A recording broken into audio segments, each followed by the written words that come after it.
Саламатсыңар балдар. Кутмандуу күнүңөр менен. Бүгүнкү тарбиялык саатыбыздын темасы алтын күз. Айлана чөйрөгө көз чаптыргылачы балдар. Күздүн келиши менен жаратылыш жумуктоогудай кооз боло баштайт. Бул мезгил бекеринен алтын күз аталбаса керек. Биринчиден дарактар сары кызыл кийимин кийип, талаадагы эгиндер бышып алтын түскө айланат. Жер жемиштер, жашыкчалар бышып жыйналат. Мал жайлоодон семирип түшөт. Ак төөнүн карды жарылган мезгилде кыргыздар күз мезгилин оруп жыюунун, токчулуктун, молчулуктун мезгили катары эсептешкен. Демек жайлата жасаган эмгегинин үзүрүн көрүү үчүн талбаган эмгек керек экен да.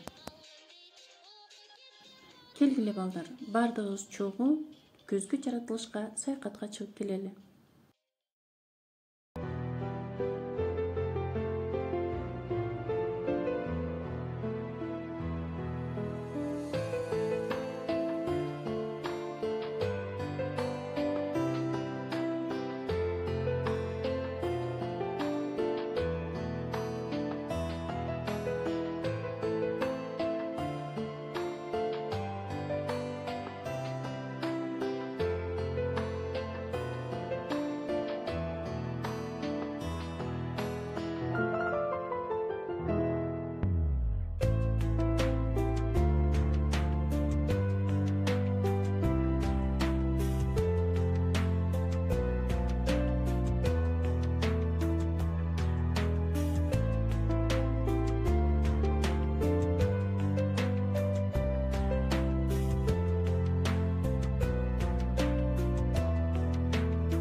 Бүгүнкү саякатыбыз силерге жактыбы балдар?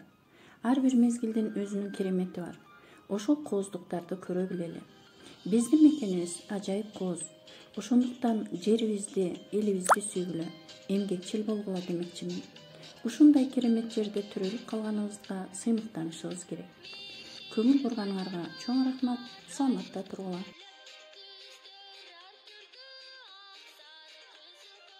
Күз келди, берекелүү күз келди, айыл-алма жыттанып, ак будайдын данына кампа толошка алып, тыйым-терим маалы, бекер жүргөн эч ким жок, эл жабыла иш менен. Тала жактан кеткен жок.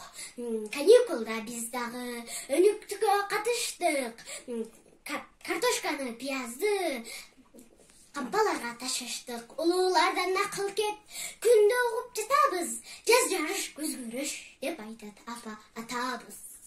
Мен будаймын, мен нанмын, мен жашоомун, мен калмын. Барктап келген бабаңда кот болом адамга, дыйканды сүйгүлө, кызыл кылып үйгүлө, будай нандан тое жеп, жыргап ырдап жүргүлө. Жамгыр жаап күз келди, жалбырактар көбүлөт, сары кызыл жалбырак бутузга үйлөт. Алтын күздө сапсары, араласан бакчаны, айлана бүт жанданып, капы сырдай баштады. Токто көңүл бөлөлүү, чогуу тынчап көрөлү.